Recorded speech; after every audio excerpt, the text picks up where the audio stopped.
Hi guys, Greg here from Shield K9 Ottawa. Welcome to a very special edition of Dog Talk. As you can probably see, we are not in Ottawa, we are in beautiful Puerto Vallarta, Mexico. Today we are going to talk about rescue dogs. I'm very happy to be joined today by Jessica Garibay, founder of A Dog's New Life, and Yashar Khosroshahi, who is the owner and operator of Yash K9. So to start, first of all, I'd like to thank Marival Distinct Resorts for offering us this venue to film this video. A fantastic place to vacation and stay. There are going to be links in the bottom of this video to find out more about this resort. Jess, let me start with you.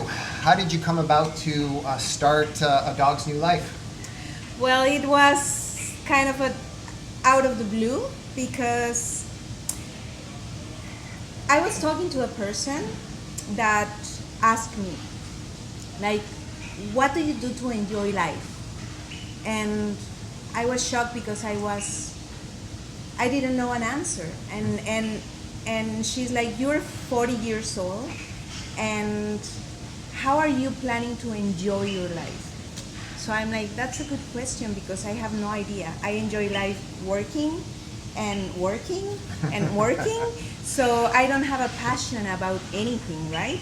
And she said, well, you need to think about it because you have 40 years ahead of you, and how would you like to live those 40 years?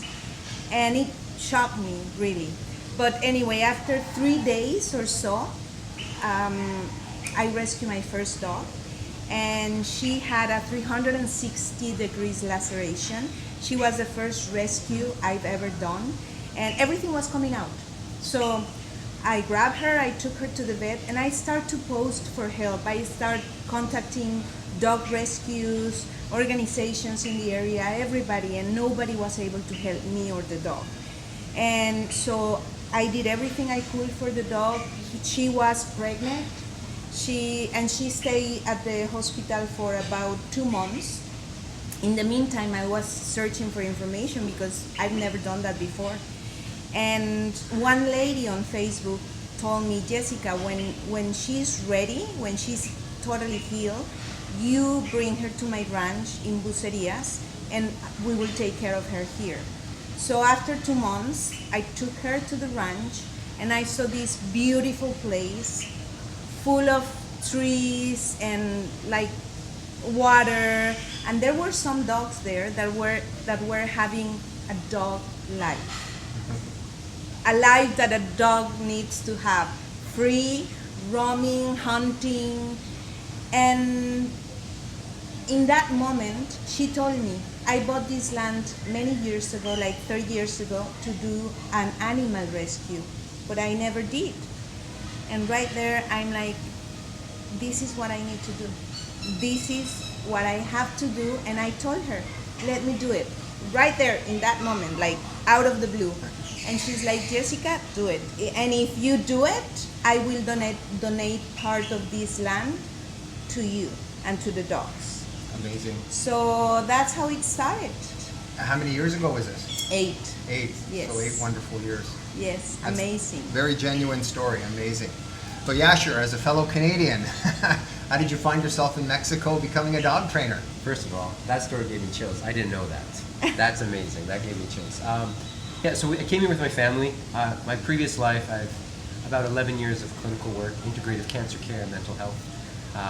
And then I started a leadership development company working with small, medium-sized businesses, primarily on relationships we have with ourselves, relationships we have with others in the business, conflict resolution, how do we face challenges, using a lot of mind-body medicine, neurosciences. So my whole world was people in difficult times and how do we support one another to work through that. But also, 15 years ago I got my first dog, and I was always obsessed with dogs and behaviors of dogs, dog psychology, and I was super lucky to run into a lady who had 40 plus years of dog training in the park when my dog was just 2 months old. I started speaking with her. Long story short, she became a very close friend, and the 10 years I had my first dog, I just watched her train dogs. She helped me train dogs just for fun, never thought of it.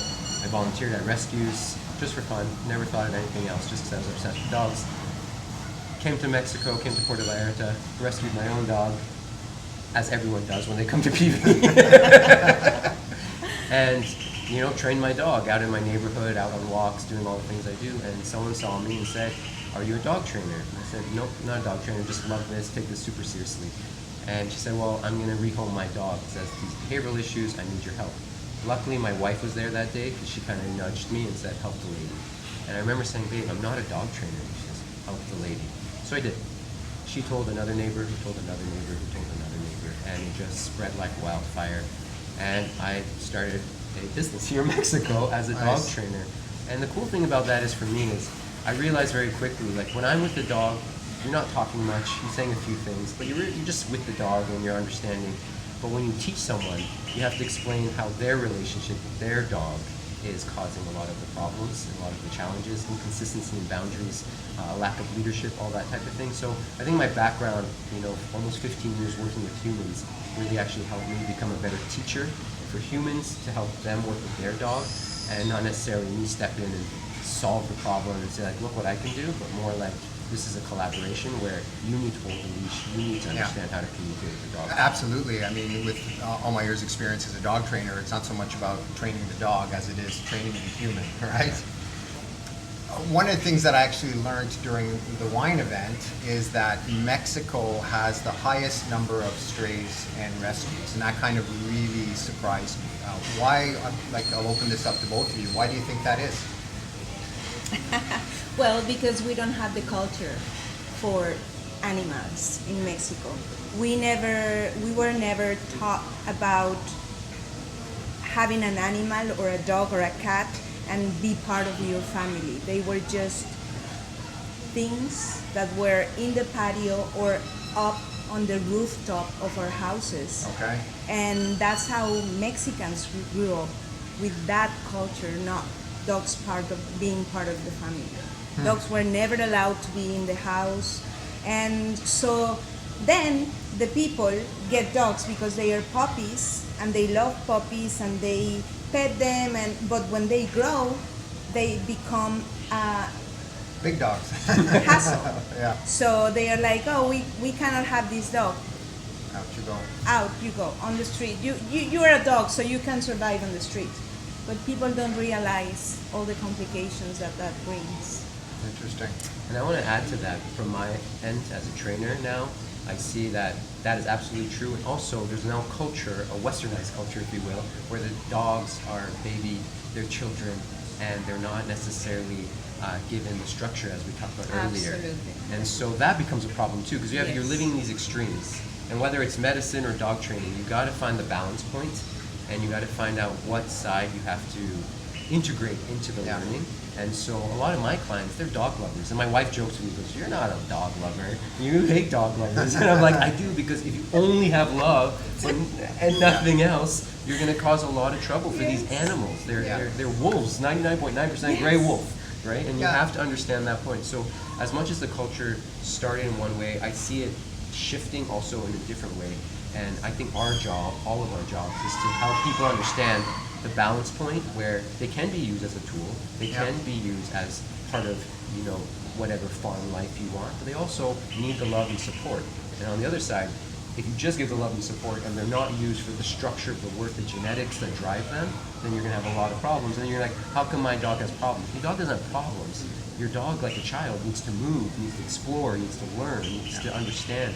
Within that, though, there are boundaries and limitations, Yeah. and that's our job to teach them that. 100%, and that's, I mean, Shield K9 Ottawa, we use a balanced approach to training, and that's why we are successful as we are, because we reward good behavior, correct bad behavior, right? And dogs absolutely need guidance. Dogs need information provided to them, because if you do not, they'll basically make their own choices, and as a human, you're not going to like a lot of those choices that they make, right? So this perfectly leads me into the next question. As a dog trainer, or a person that works with dogs, you know that a dog's genetic disposition will add and create that dog's personality, from prey drive, reactivity, aggression, and everything else. You've had the opportunity, Yash, to work with dogs at various rescues. How would you describe the average rescue's dog's disposition? Open, closed, reactive, aggressive? That's a very interesting question. I think I would have answered it very differently even like 6 to 8 months ago. because I'm lucky enough to be trusted to go into different rescues, I see very different types of dogs. Certain rescues, I see the dogs are actually quite reactive, quite shut down. They're in that kind of like defense drive, where I'll get you before you get me, or I'm going to really sink away and I can't be part of the environment, so I'm not confident enough. And then in other rescues, I see that they're a lot more open. They're a lot more perceptive to the humans and the dogs around them. Yeah. Just like everything else, you have your nature and nurture. Yeah. You have like, okay, there are these things that go on with the dog, but then there's the nature, the environment in which the dog lives and how they're treated and how they're worked with, and what's tolerated and what's not tolerated. What excuses do we make for it? You know, dangerous and destructive behavior is never okay in my mind. I know we agree on that. And Jess, the first thing I said, Jess, when I walked into her rescue was, how do you do what you do? Like, this is incredible. I have never seen a rescue that can manage this many dogs, whether small or big, the way that, you know, you do at your rescue. And so it really depends. And again, I think it goes back to the humans, and it goes back into the way we expect the dogs to behave. And also, if we want to really break that argument down, is then understanding that dogs, like humans, is nuanced, right? Each personality, each disposition is going to be different, and respecting that individuality, if you will, of each dog as well. So, I guess I'll pose this question to Jess again. We own a domesticated dog kennel back in Ottawa, where we will board up to 70 dogs at a time. And when these dogs come into our care, we are very careful to basically evaluate the dog, determine what play group that they'll best fit in. Are they a solo play and everything else? So the one thing that absolutely amazes me going to a Dogs Need Life rescue is basically you have 3 areas, Area 1, Area 2, and Puppyland, where there's probably 60 dogs in each area. And yes, there are little skirmishes, but I have yet to see a truly aggressive dogfight breakout or any signs of resource guarding or anything else like that. Why do you think that is? Why do you think they just seem to cohabitate with this neutral or natural understanding of each other? Because of the leadership. Okay. I believe in dogs need to have a leader, and when they have a leader, they know what to do. The leader is the one that tells them what to do. So I think that's part of my part there, that I kind of I'm strong with them, and I'm an alpha to them. So I believe they get that. They feel your And energy. they feel, that's exactly what I wanted to say, the energy. The energy is super important there to make it calm or nice or not fighting, and Yeah, and you kind of go back to I think the godfather of dog trainer, Cesar Millan, when he's like, you always say, stick your chest out, be positive, be confident, and everything else, right? And when we are dealing with clients with reactive dogs, that's the first thing that we have to work on with the clients is like, if you're walking into a situation and you're nervous that your dog may react, absolutely your dog is going to react because your dog is taking your cues, they're feeling your energy, right? So staying positive and everything else. So I'll put this, I guess, both to you, is how do you think the local communities look at stray dogs in the streets? Because from my perspective, and this is what I really admire, about whether it's Mexican culture or other Caribbean cultures, is how genuinely kind people are to dogs. Because in Canada, there's a dog in a store, we're calling bylaw. In a restaurant, we're chasing the dog out. Like, I've been here in open air restaurants where I watch a waiter coming with a tray full of food and there's a stray dog laying there. He doesn't disturb the dog, he steps over the dog, right? So I find it's very amazing how tolerant people are here, right? And to your point, where they look at it, but maybe I have a different perception because, again, I'm not going into the streets of everyday Mexico, but just from my perspective as a tourist coming down here and seeing, I just find even if you're in the stores, there's always water out, there's always food out, and again, that's not something you would see in Canada. A store would not encourage dogs to come in and have a drink and have food and everything else. So feel free to Set me straight. Before Jess says what she's going to say, because I know where she's going to say, I think going back to the idea, there's a spectrum, and there's a spectrum, and I think there's a lot of expats that come and bring in different thoughts as well. So we I'm blessed as I was born in Iran. I immigrated into the States and then into Canada and now into Mexico. I've always been a guest in someone else's backyard. So I take a certain lens when I go places to learn and observe, and I can see the spectrum, I think, quite well, being in different cultures, different places. And I know what Jess is going to speak to you about the culture, but also to your point, I think that's what's really interesting. You really have a wide range and a wide divide of really extreme cases of how people see dogs from one side to the other. And so you're seeing some of the best parts. Okay. You're seeing some of the best, which is amazing, and I'm happy it's there. And I spoke to you earlier about some of the pitfalls of only seeing dogs in that way. But seeing what Jess does, what other rescues all across, even Canada, the States, Mexico do, there's another side to the story that I'm sure Jess is going to speak to right now. Yeah, well, for me, it's completely different. For me, the culture, the Mexican culture, it's completely not for dogs, not for animals. They think they are things. Yeah. They think they don't have feelings. Many of the cases that I see when rescuing dogs it surprises me, because I'm like, how is it possible that this dog is being like this for 3 months? And they are like, they will heal alone. Actually, my first rescue, that dog that had a 360 degrees laceration on her neck, had an owner. And when I went to talk to the owner and I say, have you seen your dog? And he's like, oh yeah, I tied him with a wire because she's pregnant and all the dogs come and get her and blah, blah, blah. And she escaped. But this is not the first time. It has happened before, and she will heal. And I was like, are you kidding me? No. So that's a Mexican culture. That's the bad side, and it's a lot. We have good people, we have people that care. Unfortunately, the people that care are so few that they already have like 5 or 10 dogs caring for. So, yeah. Okay. Well, interesting. I mean, I'll be honest. I'm glad I don't see that side of it. I mean, I have had an opportunity to see some cruelty through my previous career, and again, it's something that I've never perceived here in Mexico. But thank you for sharing that.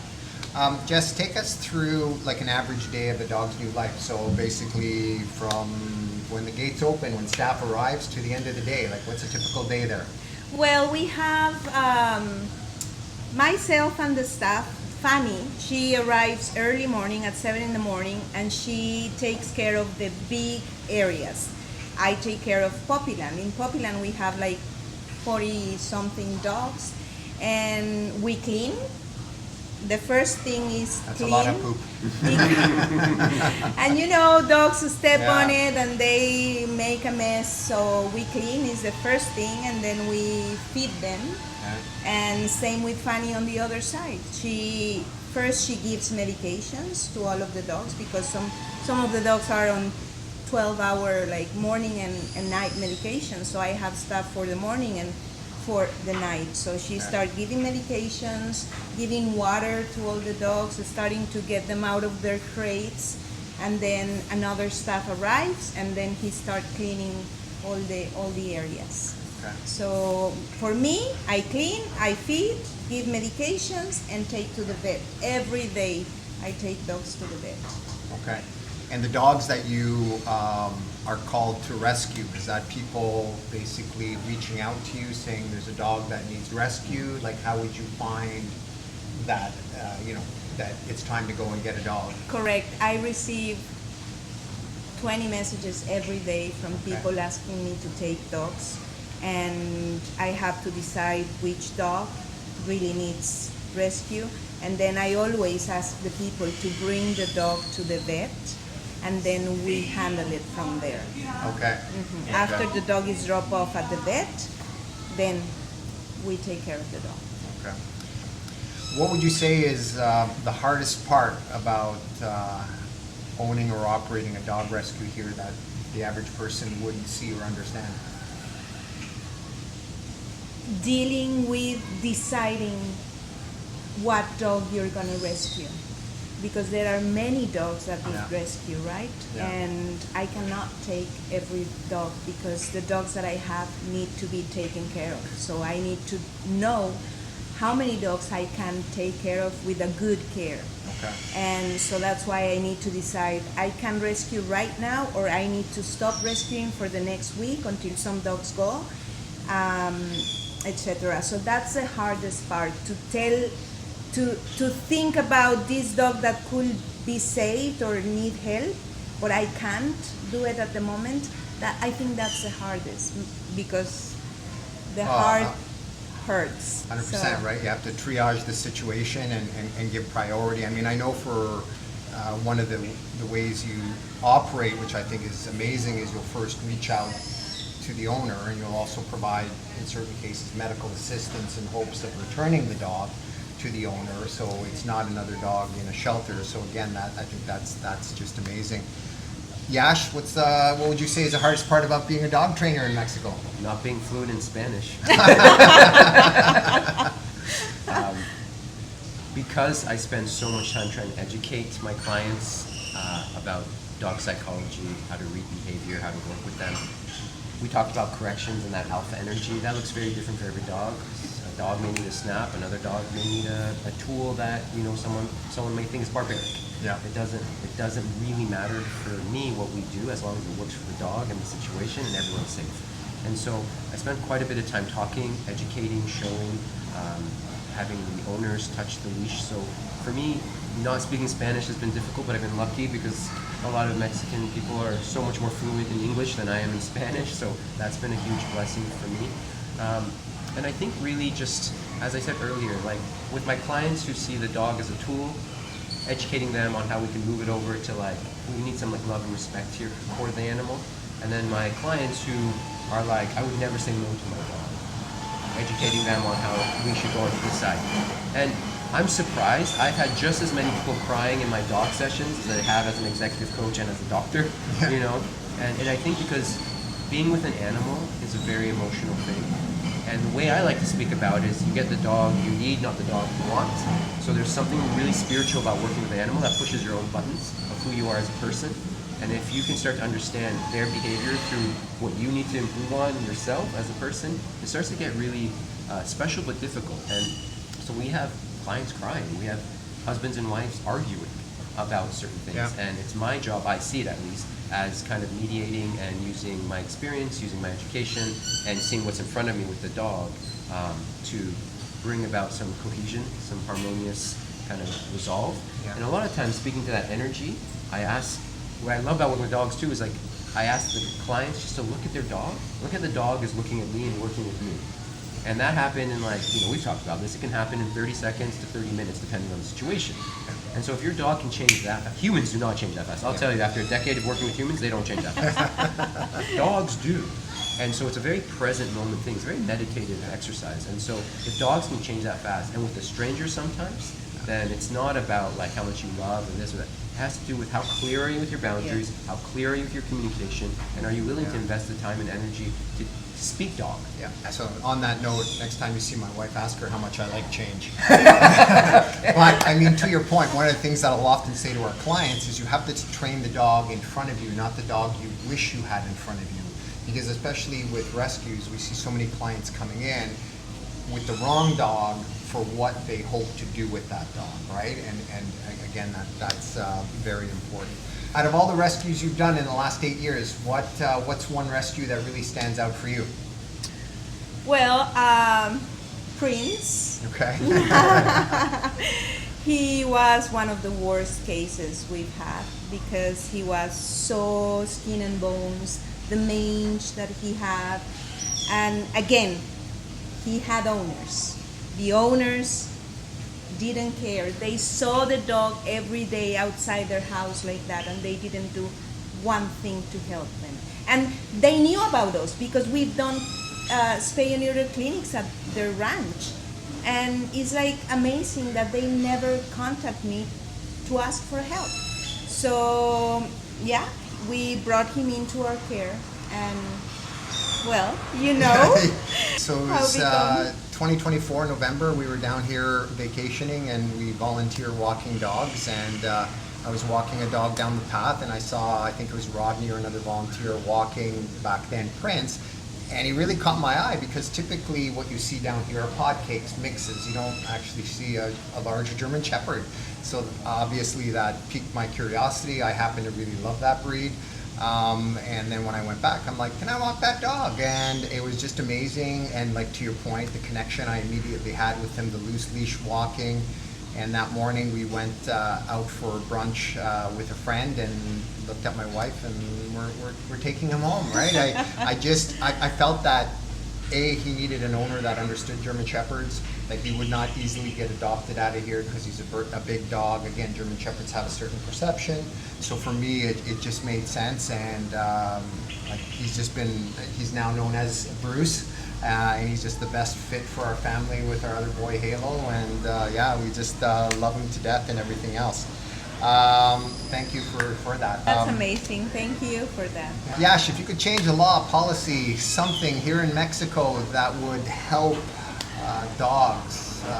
Only about 25, I'm going to list. Okay. How about your top 2 or 3? Yeah. Well, I'm going to start like a little bit off the board. We can talk about sterilization, like spay and neutering. We can talk about how dogs are treated in animal cruelty laws and all. We can talk about all of that. But again, I'm going to come from a trainer point of view, and I'm sure Jess is going to speak to it from like a rescue point of view.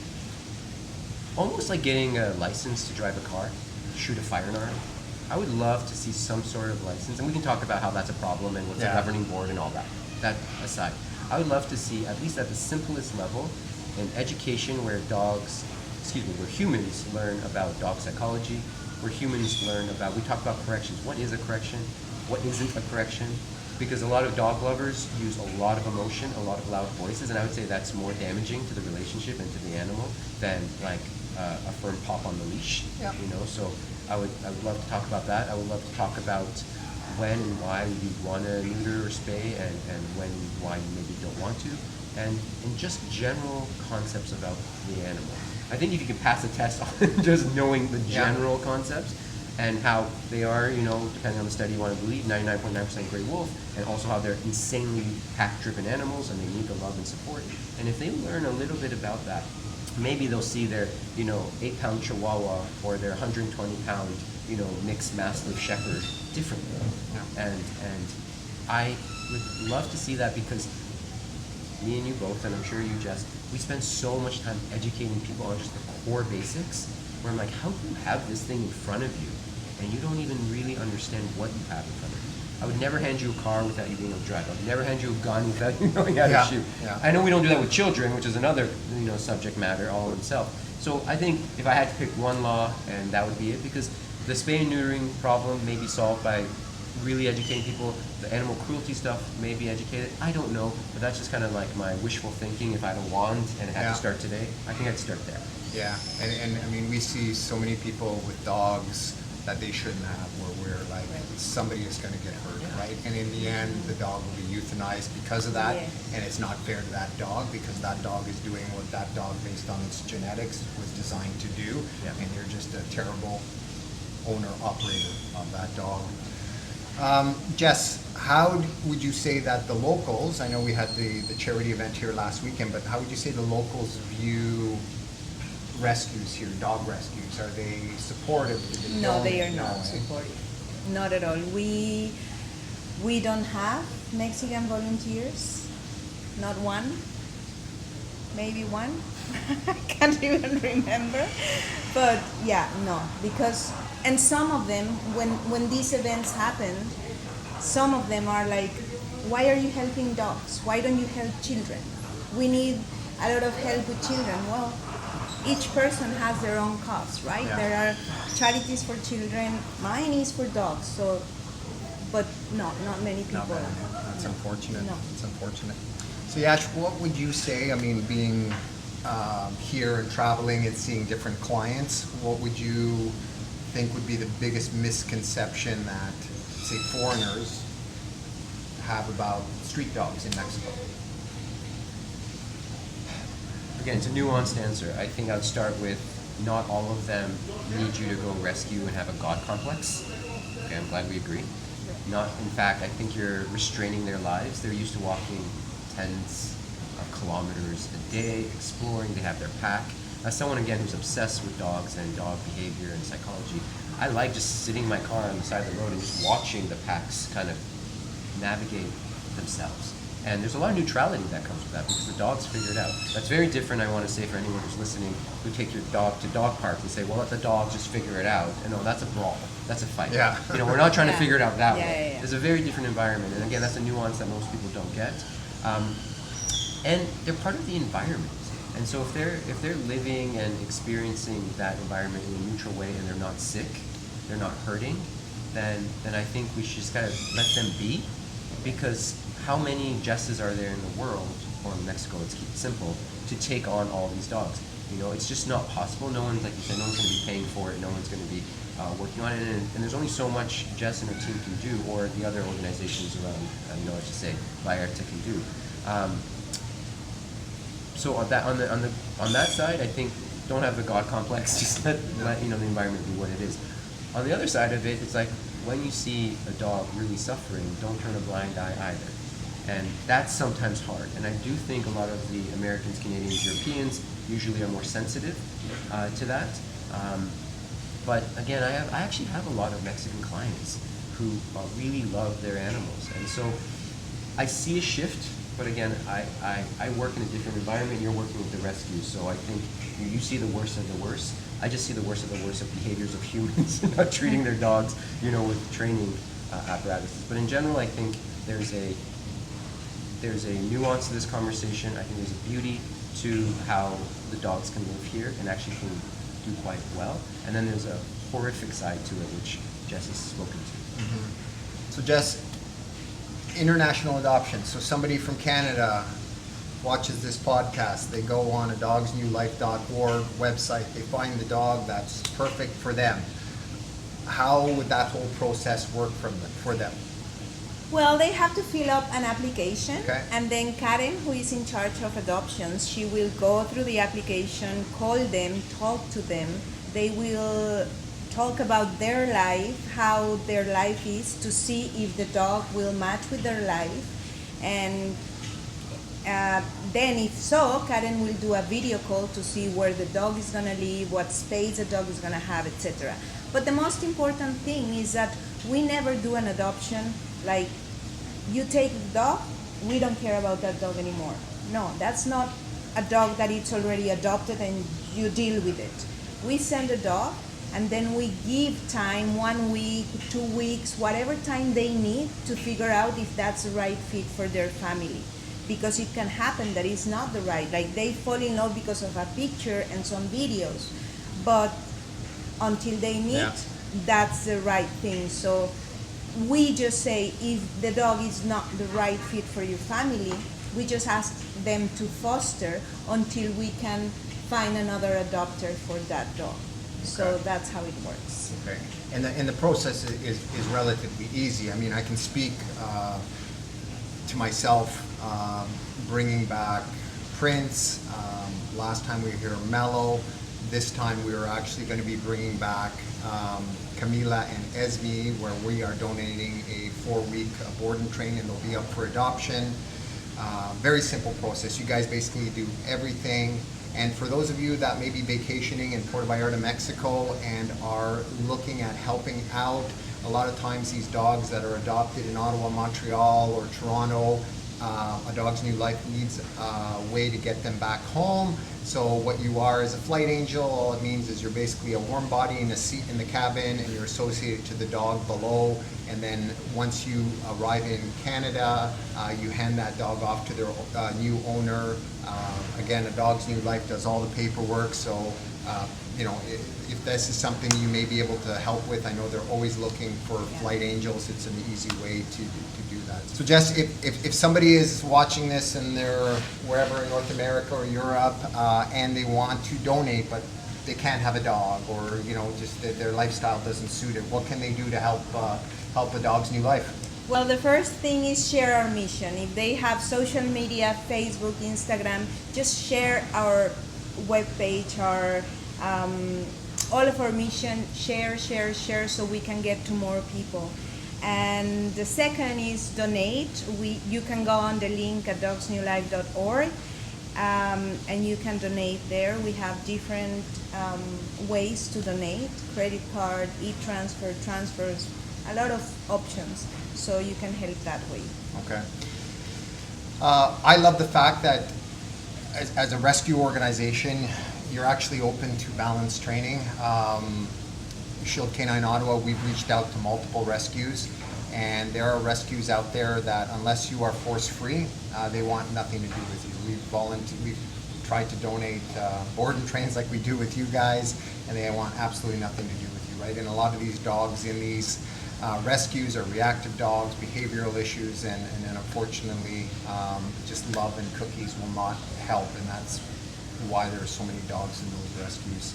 So the fact that we're able to help you this way, and you've accepted our methodology of training, I know Yash, you're very much into that as well, that balanced approach. So I want to thank you guys very much for being on this week's edition of Dog Talk, and I'd like to thank you by what better than giving you a black t-shirt in Mexico. But with that, it's just kind of our motto. You can't blame them if you don't train them. Again, a special thanks to Yashar from Yash K9, Jessica from A Dog's New Life, and again, thank you to the Marival Distinct Resort for allowing us to come here to film this whenever we are down here. This is our #1 choice of stay, and I know they are absolutely fantastic supporters of A Dog's New Life.